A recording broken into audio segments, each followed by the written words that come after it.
All right, so we'll get started here and I'll just keep entering people as they come in.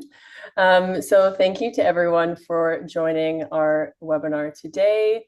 We'll get started by a summary of what we plan to speak on, starting with a welcome to country, then followed by an introduction of the two companies and what we both focus on, and then some background information on plastic waste and why we should care about these issues, followed by a year at a glance of the data that we've collected so far with some key insights. Then I will pass over to Marcella to go over the litter prevention campaign results.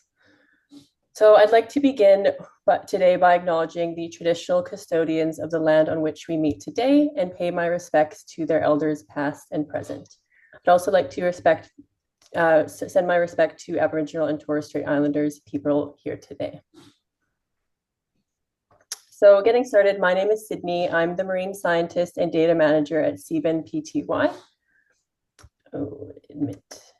Seabin Pty focuses on the Seabins themselves. So we do the servicing, we do the maintenance, daily empties, and the cleaning. And we're also responsible for collecting and analyzes the data that they collect. And we're also responsible for the Smart City program, which is our goal of 100 cities by 2050. So I'll quickly pass over to Marcella to highlight what Seabin Foundation focuses on. Hi guys, thank you, Sydney. So my name is Marcella. I'm the campaign coordinator at Seabin Foundation. And Seabin Foundation focuses more on research and litter prevention campaigns, ocean health lab tours, which are located at the Maritime Museum on the Ocean Health Lab, and the Citizen Science Program, which we take volunteers and interns to our lab. Thank you, Marcella. So before I get into it, I just want to take another moment to thank all of our sponsors, many of which are on this call right now. Without your continuous support, we would not be able to be doing what we do. So a huge thank you goes to each and every single one of you here today, and also everyone who is watching the recording at a later date. It's really fantastic to see continuously how passionate our sponsors are about learning about plastic pollution. All right, so plastic pollution has rapidly become one of the most pressing environmental challenges of our time. With large-scale plastic production beginning only in the 1950s, more than 8.3 billion metric tons of plastic has been produced over the past 60 years, with only about 9% of this being recycled, unfortunately. So that means that the remainder is likely existing in the environment in some form, whether that be the terrestrial environment, a landfill, or unfortunately the ocean. Plastic production has continued to grow, with plastic waste generation escalating even further during the COVID-19 pandemic, where there was over 1.6 million metric tons of plastic waste discarded worldwide. With plastic production continuing to increase at the exponential rate that it is, we are on track to have generated a total of 26 billion metric tons of virgin plastic resin by 2050, with an estimated half of this projected to be waste.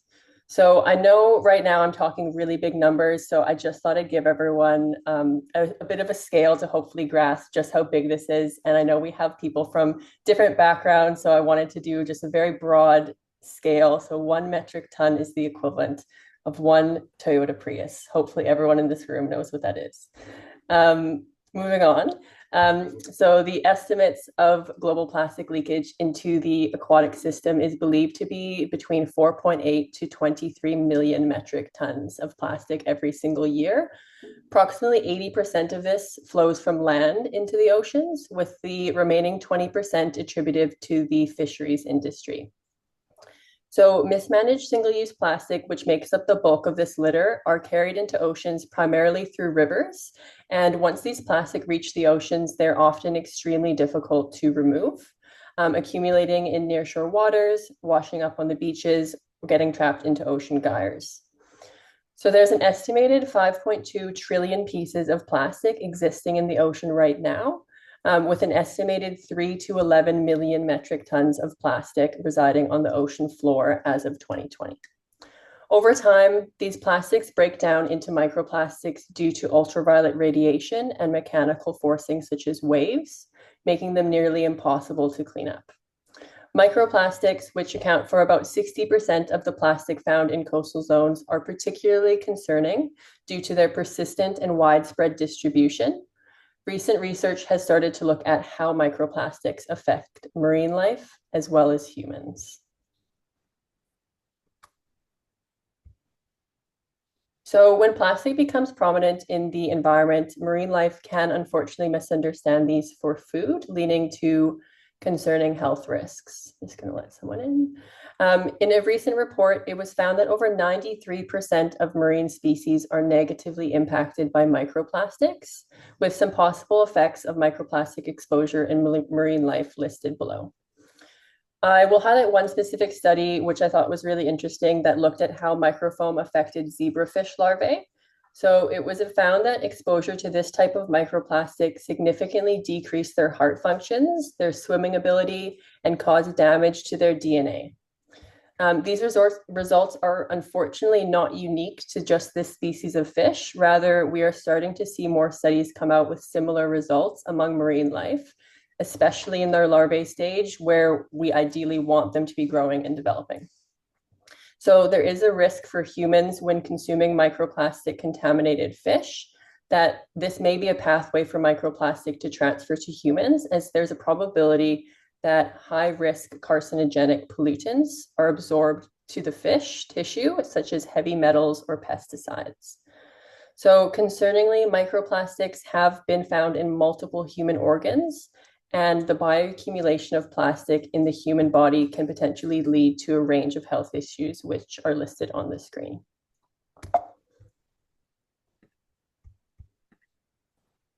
So how do we feel about turning this webinar a little bit more positive now? Hopefully everyone's in agreement. So for those of you who are not aware, this is what a seabin looks like in the water.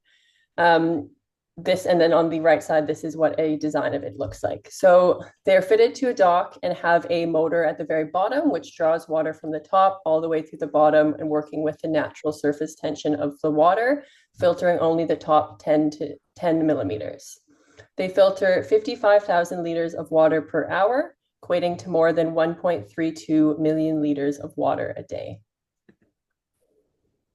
So here is a map of our current Seabins in Sydney Harbour, ranging from Manly to the new Sydney Fish Market project. So before I get into some of the specific data that we've been able to see, I'll first go over to some interesting findings so far specific to the locations. So at one of our units at the Australian Maritime Museum, we recorded the greatest amount of soft plastic food wrappers. The most cigarette butts were found at the location at Sydney Sea Life Aquarium, with over 600 cigarette butts counted by hand for the first 8 months of 2024. So if you're not aware, we have analyzed about 13% of the daily empties in the Ocean Health Lab this year so far to create a subsample of the full amount that's collected. So at this one location so far this year, it's an estimated 4,600 cigarette butts in just one Seabin in one location. The most micro and macro foam were found at several units located at the new Sydney Fish Market project, where there is, as we know, lots of construction underway. So it's really fantastic that they've decided to install these 5 Seabins to ensure that these foam pieces are collected and removed from the water. What's even more impressive is the installation of these Seabins are only one of their many initiatives that they have as part of their sustainability policy, which I truly recommend everyone to have a read of. It's just a bunch of people in the waiting room. I'm going to let them in. There we go. Okay, the most astroturf were found at our unit in Manly. So there was a period where we found over 400 pieces of astroturf in just one catch. If anyone lives in Manly, it was fluorescent orange. So we've never seen that before. So if anyone lives in Manly, please reach out and maybe if you have an idea of where that came from. The most fireworks were found at Sydney Wharf. The most unidentified soft plastic items were found at Garden Island, with an estimated 63,000 pieces collected across these 4 units in this location. At the Cruising Yacht Club of Australia, Unit 2 caught the most micro nurdles across all 4 Seabins at this location, with an estimated 4,000 collected. At Diabora Marina, Unit 3 caught the most microfoam across all units at this location, with an estimated 10,000 pieces collected. The second greatest count of fireworks were caught at Jones Bay Wharf, with the third at King Street Wharf. So what this is telling us is that hopefully everyone in Sydney is not surprised by this, because every Saturday night in Darling Harbour there are fireworks. And all of these 3 locations are in Darling Harbour. Similarly, something interesting that I thought of this is that the location at the Sea Museum is also in Darling Harbour, where we found most soft food packaging, and then cigarette butts. So there's lots of consumer related and fireworks related items in Darling Harbour, which is a highly tourist destination and a highly populated destination. So a year at a glance, as we can see here, we've been able to remove a lot of marine litter from Sydney Harbour in only the first 8 months of 2024. To break it down a bit further, we've been able to filter more than 6.26 billion liters of water, which has resulted in the removal of more than 3.47 million plastic items.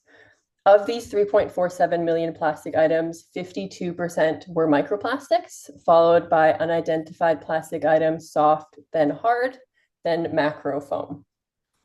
So as we've been able to remove more than 1.83 million microplastics, hopefully we can all remember that, as I was saying earlier, they are generally very hard to remove once they become present in the marine environment, and do have some devastating impacts to marine life and humans. So the fact that we were able to remove so much from Sydney Harbour is really something to be proud of.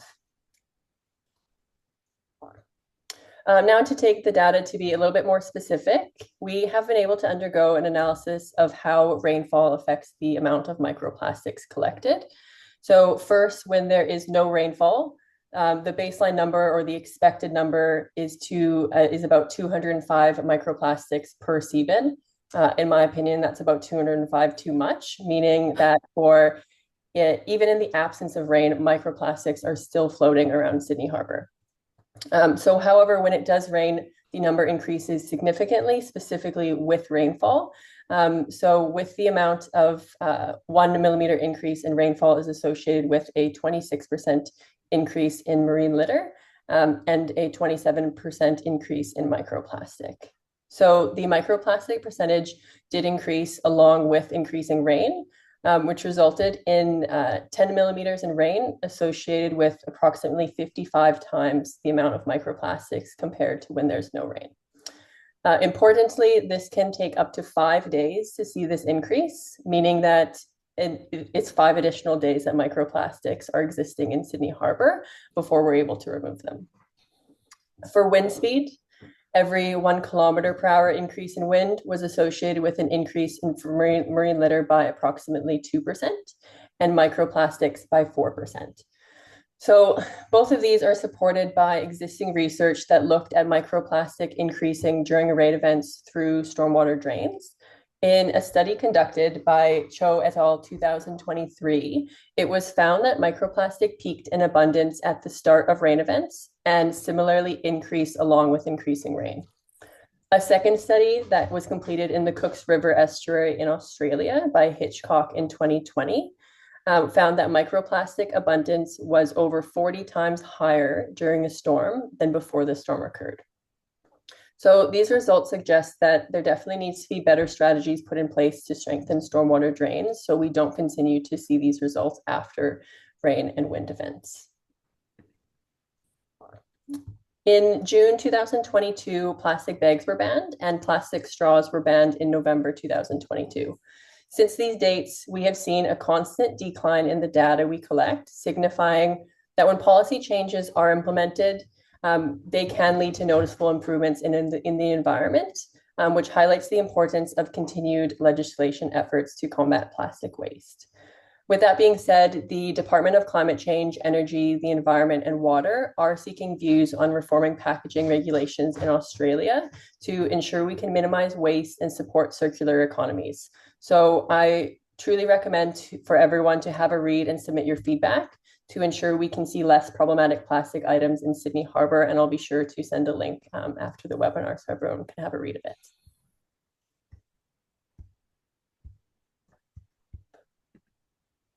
Okay, so parking tickets are one of the most interesting items that we collect as we record the exact time they were placed on the car to when it ends up in a unit. So on average, parking tickets in 2023 spent 28 days in the environment from the time of origin to the time we collected it. So that's 28 days of the plastic lining leaking into the environment. In 2020, of the 19 tickets that we collected, 17 were from the city of Sydney. In 2021, 30 of the 44. In 2022, 67 of the 87 were from the city.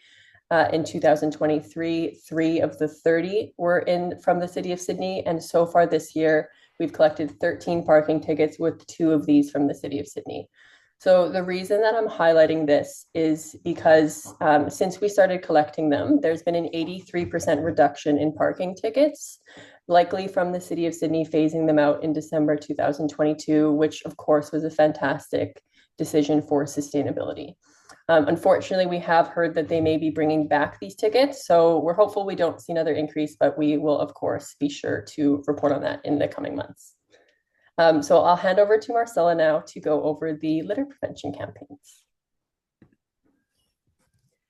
Thank you very much, Sydney. So hi guys. So now I'll talk a bit more about the work the Seabin Foundation does alongside Seabin PTY, of course. So at Seabin Foundation, we are more focused on educational programs. We have an online course as well and litter prevention campaigns. So we use all the data that is generated by the Seabins to look into trending and problematic plastic items to bring awareness and address solutions. And our goal is to close the tap of plastic pollution in our oceans. So currently, we are developing 5 different litter prevention campaigns, which are soft plastic, nettles, synthetic greenery, polystyrene, and food wrappers.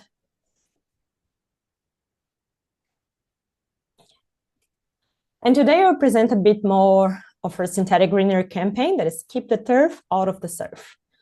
It was just possible to identify the amount of astroturf and fake plants in Sydney waters thanks to all the data collection efforts. So data can be the most powerful tool to bring awareness and change. In just 8 months, so between January this year and August of this year, the Ocean Health Lab team counted an estimative of more than 3,000 fake plants and almost 23,000 astroturf fibers. And as Sydney explained before, this is just a smaller amount of what is out in Sydney Harbour, so this number is much bigger. So we divide this campaign in 3 different audiences, thinking about where all this synthetic greenery is most likely to come from. And these are sporting fields, venues and events, and schools and playgrounds. And it's concerning how fast the use of those synthetic greens over natural grass and plants are increasing rapidly because it's very cheap and it's very low maintenance. So in sport fields, for example, in New South Wales, we saw an increase of more than 700% on the number of sport fields that are using now astroturf over the natural grass in just 8 years. And this number is just from 2022, so it's probably even more synthetic fields now in 2024. So this is very concerning, especially when we look to other countries, especially in Europe. They're already facing the consequences of the abusive use of those synthetic grasses. In Spain, for example, 15% of all marine debris come from astroturf. And in Netherlands, they already have a plan to phase out the artificial grass on football fields by 2030 because of health concerns. And the problem with astroturf is not only the synthetic grass that we collect on the Seabins because they float and we are able to collect them with the Seabins, but also the rubber infill that comes with it. And this is more likely that we don't collect because they're very, very tiny. They're more like almost a nanoplastic, and they probably sink a little bit, so we don't collect them as at the Seabins. And tire dust is the biggest source of microplastic in our oceans. And even though most of this tire dust will come from trucks and cars, the astroturf granulates will increase the input of this very problematic pollution in our environment. And another problem with the rubber crumb is that it's made from recycled tires, and these are filled with chemicals like PFAS and other chemicals, and some of them are linked with cancer and autoimmune disease. And this is a very big input of microplastic in the ecosystem. And a study in Sweden, for example, estimates that every single sport field is expected to release more than 500 kilograms of microplast of just from the rubber infill, not even from the synthetic grass each year. So in New South Wales, we have 181 artificial fields, and this is from 2022. So this will mean that we're going to release 100 tons of microplastic each year just by this rubber infill. And at last but not least, the synthetic grass, they're usually made from different types of plastic. They're not the same type of plastic, which makes very hard to get recycled. So most of the synthetic grass, they end up in landfill when they come to the end of their life. So if anyone is keen to participate in one of our surveys, these are the QR codes of the surveys we developed to know people's opinions on those 3 campaigns that we did for the astroturf. And we are going to do a Seabin merch prize draw on the October 10 for those who participate on the survey. And so hopefully this campaign will bring awareness of this problematic plastic item that might look like a very small problem right now, but it can become such a bigger problem in the future, just like it's already happening in other countries. So we don't want it to wait until it's such a big problem to start to take action.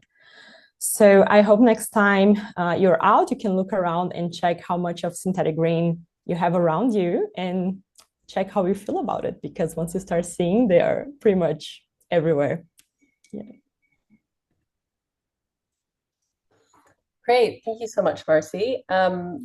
Now we have about 5 minutes, perfect timing to answer any questions. Let me see if I can even see questions. On the chat, no? Chat. Oh, okay. Let me see. Any group chat. Oh, there's a question for you, Marcella. Yeah. Someone was saying that they kind of assumed that sporting fields were the astroturf from sporting fields was made to be more of a permanent solution. How long does it take to generally degrade? So there's a problem with they last longer than natural grass, and that's what a lot of people manufacture will say in behalf of the astroturf. But a lot of manufacturers have different number, but it's something between 8 to 15 years that they need to be all replaced. So there is a number of, I think it's a university in United States that they dump like almost 200 tons of synthetic grass in landfill just by having to renew their campus sporting field. So that's a lot of waste. That's concerning. Yes. Okay. Somebody asked, great stats, girls. I'm interested to know more about the fireworks in Sydney Harbour. What was captured around New Year's Eve last year? That's actually a great question. Yeah, when I was analyzing the catches last year around New Year's Eve, it was kind of like an internal battle that I was like, it was so crazy to see so many fireworks show up that I was excited to get the data, but I was also like, we shouldn't be seeing these in the first case. I think it's such a interesting item to show up in Seabins because they blow up in the air and then you think that they're gone, but all of the packaging actually falls into the harbor. So I believe around New Year's Eve, there was about 66 fireworks that was analyzed in the Ocean Health Lab just over about 4 weeks period. And like we said earlier, that's just 13% of the true population. So it's likely so much more. We actually do have a lot of we have a jar at the Ocean Health Lab if anyone wants to come to Pyrmont Bay in the Australian Maritime Museum to have a look. One of the fireworks actually says 2022 Sydney Harbour New Year's Eve, and it even says the type of fireworks, which is very cool. And that's another thing similar to parking tickets, where it's really amazing that we can see the exact time it was put into the environment to the exact time that it ended up in one of our Seabins.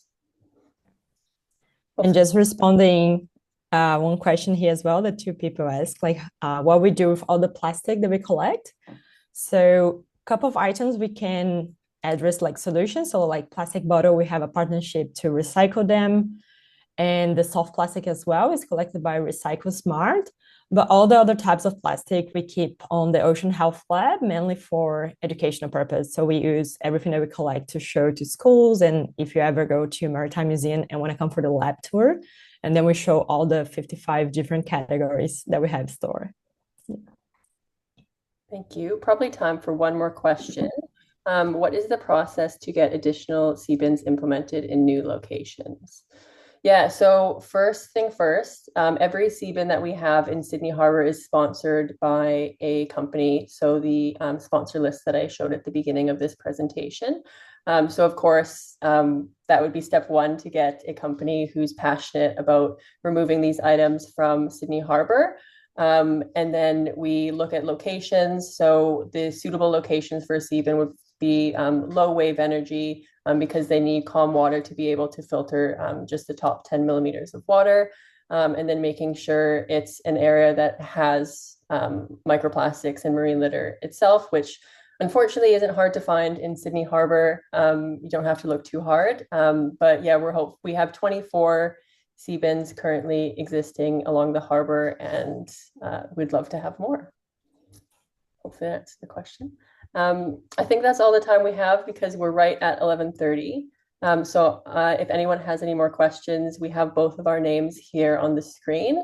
I might also just go back. Oh, this is our references. I might go back just for the last few minutes. If anyone forgot to take a photo of one of these surveys, it'd be really great, especially the person that was asking about artificial grass on sporting fields, to get your feedback and your thoughts. And we'll be sure to give the results once they're all done. So thank you so much for joining, everyone, and feel free to connect with us on LinkedIn if you have any further questions, or reach out to us. Yes, thank you so much, Sydney, for organizing this. And yeah, if you guys live in Sydney, want to go to the Maritime Museum as well, we are there. We have daily tours, and happy to chat as well in person.